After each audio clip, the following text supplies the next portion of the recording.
What a match we are in store for. You know, when that King D6 line was played with Rook C1, Danya, I thought for a second maybe Black should have sacked the knight on F5, knight takes, king takes E6, forcing knight E3. I don't know if there was anything there with Rook D1 and then the other rook comes to C1, but anyway, sorry. Yeah, I no. went full chess player. Never go full chess player on a chess show. Did you catch that from Magnus? What did he just? Was there like a B that he's trying to ward off? What was that hand motion right there? It could be like a fly in the room. It could also be just negative thoughts. He's saying, "Get thee behind me." You know. I only won in 40 moves. I wanted to win in 20 moves. But listen, the eval bar did come down briefly, but I wouldn't put too much stock in that. Magnus was in control of that game really for the entirety of the latter middle game and end game. It was virtually indefensible, practically speaking. Yep. All right. Well, as predicted, we have yet another battle of theory. If you're one of the more advanced players in chat, you might want to get your notebooks out. These guys are going to be playing prep today. These games are going to be in databases somewhere. This is now some mainline Spanish stuff. The players are stopping to think. Deep respect they have for each other. Thanks, Yoda. And much preparation they have brought.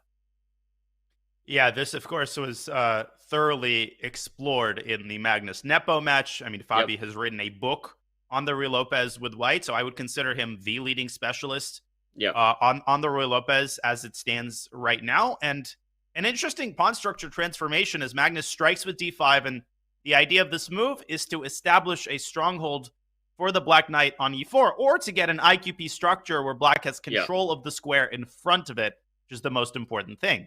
Yep. Love that highlight there. That transition is really important for players to note. I'm just going to quickly show that, because if you're ever going to make this big trade, you're helping White get squares for pieces. So you have to follow it with the transition of d5 to try to go for the IQP. Otherwise, you've given White this square. You've actually temporarily even given White the 2 pawns. So really important, just kind of positional nugget to put in your pocket, take home. You can use it later. The currency is better than crypto these days. Oh, did I go there? Knowledge nugget. Anyway, ed5, knight d5, and we have an IQP as predicted. This is what Black has to do if you're opening up all of these minor pieces for White. Yeah, this is a really interesting middle game. Now, of course, Black has kind of an equivalent weakness on c7, but that is not an easy weakness to access. Black's light squared bishop. Big question here. Where is it going to go? Is it going to go to e6 to support the knight, or is it going to go to b7 to aim at the White king? I like bishop b7. Yeah. But I highlighted the a a6 little bit pawn loose. might be. Yeah. Got to watch a6 if you go to the king side, right? This is a funny transition for White, right, Danya? Because it's not, the bishop has moved so many times in this Lopez. If you go back, we're already looking at 4 or 5 moves for just one piece. But the bishop recognizes it's maybe not ideal here, not just because it's being poked, but maybe there's a new target. If the pawn ever pushes, b5 becomes available. So the bishop on this diagonal at some point is also useful. Ooh, wait.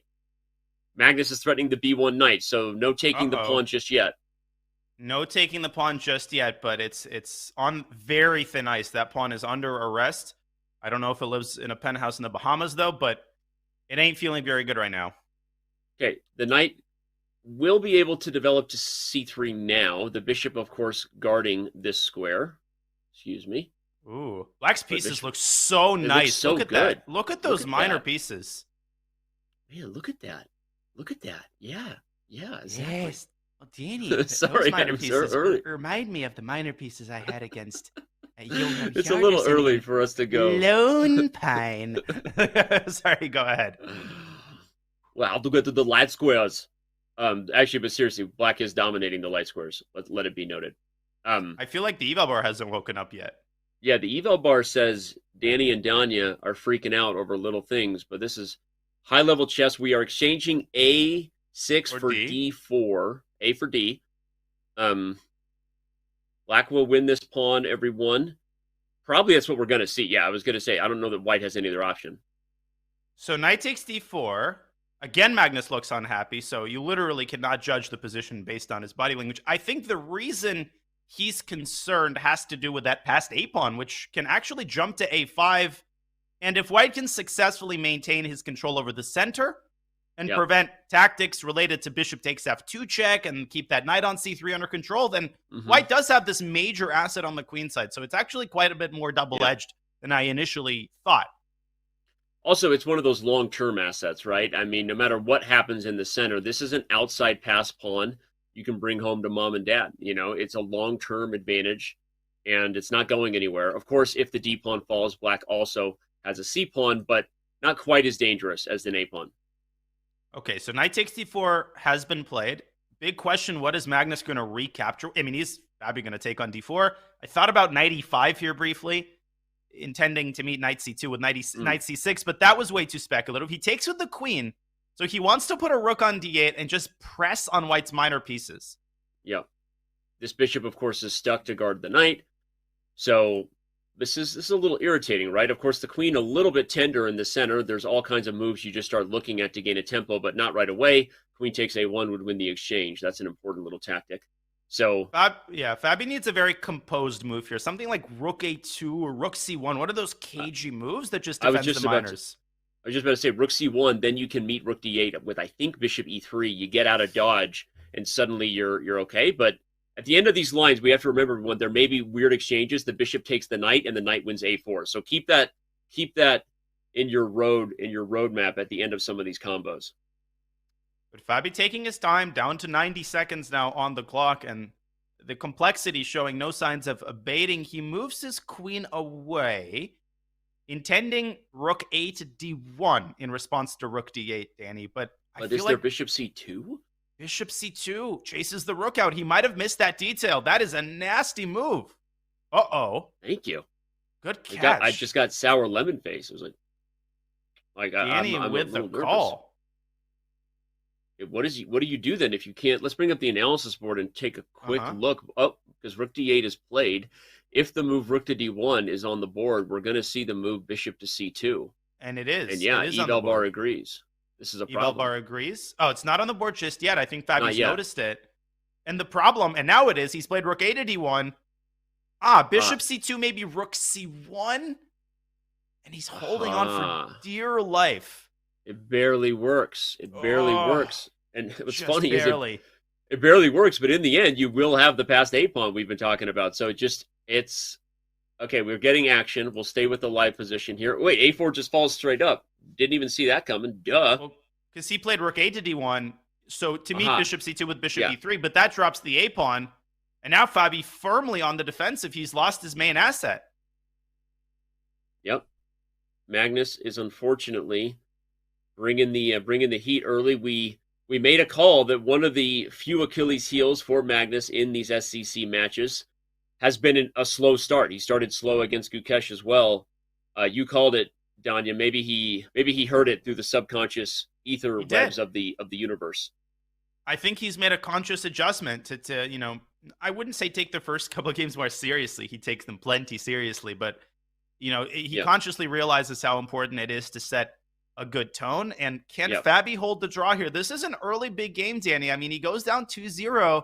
That's a very unpleasant hole to find yourself in when you've just woken up in the morning and you're already down 2-0. Well, especially because you know the storyline. You know what people are probably saying has to happen for you to have a chance in this match if you're the American. It's, hey, Fabi, you got to win in the slow time control. So if you start down 2 games in the 5-minute portion, knowing you're not really looking forward to bullet, that's when tilt can happen, right? That's when a match can get away from you. The good news for Fabi is that his pieces are well placed, and the c7 pawn is very much immobilized. Like, it can go up to c5. You have to watch for tactics. Bishop takes c5 and bishop takes f7. But even if you avoid that, how do you get the bishop off of c4? White's got a ton of activity here to compensate for the loss of the pawn. Fabi should hold this with careful play. But it's blitz for a reason, right? Should and will are 2 very different things, especially when it comes to fast time control games. So, by the way, don't blunder bishop g6, everyone. White will just take your bishop. That's a pinned pawn on f7. Pinned pawn it is. Maybe bishop e6, but then white takes. And then you got to take back with a pawn. Otherwise, that's awkward. That's awkward. That's awkward. That's as awkward as our commentary. Yeah. I was about to say the same thing. Chat was having a field day with that. That was what chat was thinking, of course. Awkward AF. Awkward as Fabi, as we like to say. Not many things are not many things are as awkward as Fabi. Well, our commentary kind of anyway. rivals it, but anyways. Okay, where is he going to put that Yeah, bishop? Magnus hasn't made up his mind because we're sitting here laughing. Magnus took more than a minute on that move, or about 57.4 seconds to be exact, as we look at the time logs on chess.com. Rook takes e3. Easy to miss. So easy to miss. Yeah. Okay, just so everyone visualize it in your head. Takes, shake and bake on e3. Black wins the rook. So Fabi had to see that, which he did. Magnus down to 10 seconds. I mean, okay. Bishop g5. You can't take c7 because of the check on e1. I think you have to trade the bishops and then maneuver your queen from h5 to g4 and try to infiltrate c8. And he's doing a perfect job. You were threatening it, so Magnus defended it. I highlighted it as you said it. Queen d8. There is no rook d1 check. We got double protection on this square. So, okay, so Fabi plays g3. Just sit tight if you're Fabi, but don't allow the rook trade. Queen e2. Yeah. Maybe move your king to h2, but whatever you do, don't allow rook d1 check. For those watching, Danya's speaking grandmaster knowledge there. A rook ending is much easier to hold than a queen ending with an outside pass pawn here. So if you had to make a trade, you want to trade the queens here, not the rooks. 3 seconds for Magnus. He's making moves with 1 second left. He's trying to get a rook to the second rank, and he just did. But I don't see it. Rook takes c6, rook d1. What a trap. Oot. Here comes rook the pawn, takes c6, Danny. rook d1 threatening me. Look at Magnus. Oh my gosh, he's making progress. Easy. He's just going to push it to c3. Oh, he allowed rook d1. h1 was mate. c3 is over. Rook d2 coming. Here comes rook d2. That's it. Magnus. Goodbye. Magnus doing what he does better than anybody in the world, which is convert